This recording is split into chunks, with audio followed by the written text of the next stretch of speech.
północy czasu moskiewskiego Rosja rozpoczęła After midnight Moscow time, Russia launched a significant airstrike involving about 500 unmanned aerial vehicles of various types and their imitators, as well as a large number of maneuverable and ballistic missiles on the territory of Ukraine. A large group of unmanned aerial vehicles flew in from the Russian-Ukrainian-Belarusian border area northeast of Chernihiv and headed north along the Ukrainian-Belarusian border towards the Lviv region. A significant part of this group found their targets or were intercepted by the Ukrainian systems, but more than a dozen crossed the Polish-Ukrainian border and headed towards Lublin, but some of them broke away and flew south and north of the Polish-Belarusian border. We are facing a very large military provocation organized by Russia. It is highly unlikely that it is any kind of accidental activity.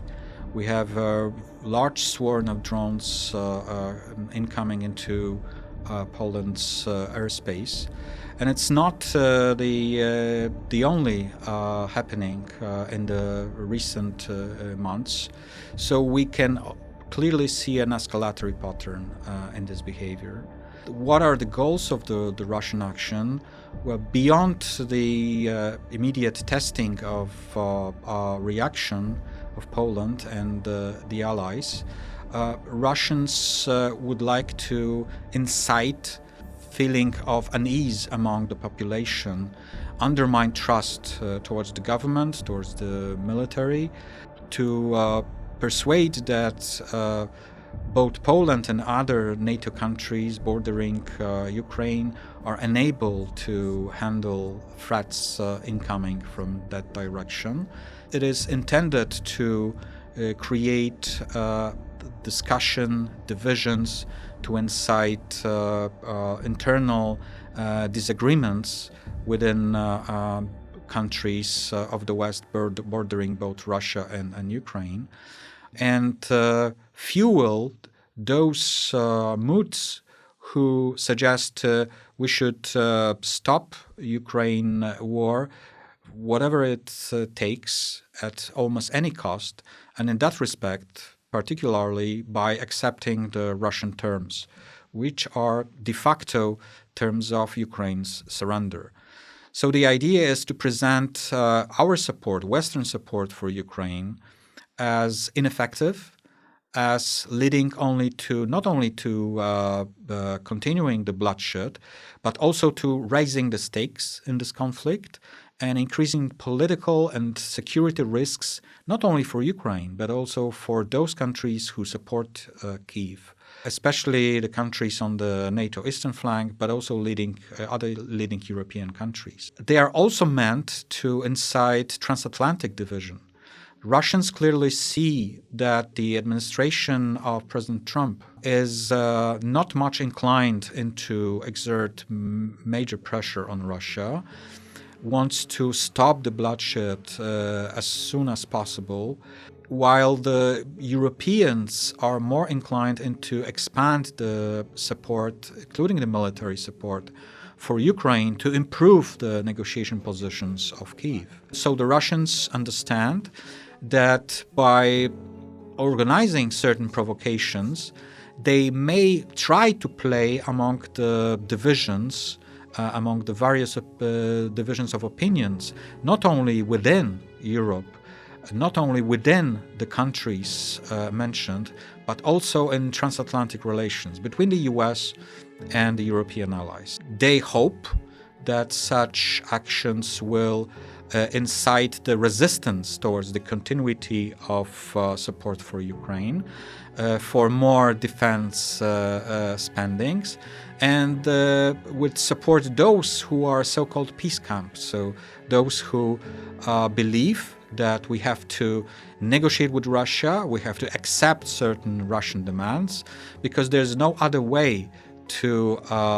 de-escalate, there is no other way to decrease the security and other risks and costs which are connected to the continuation of this conflict. But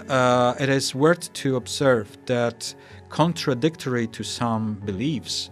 our benign responses to such provocative actions by Russia, our statements which may suggest that we are afraid of escalation, that we are really ready to talk and offer something to Russia in return, are in fact provoking Moscow for further escalation. Because the Russian understanding of our potentially reassuring statements are very different from some of our expectations. They treat this as a sign of weakness. They treat this as a sign of risk aversion, sign of even fear. This is what provokes Moscow. This is what provokes Moscow for potentially further escalatory moves. That is why it's so important to be united, consistent, and robust in response to the Russian provocations, not to fuel this hope of Moscow that it can divide us, it can really disarm our will to support Ukraine in its defense and not allow them to really go on with their goals, which are not only related to Ukraine, but also touches upon the Europeans and broader security. It is very important to underline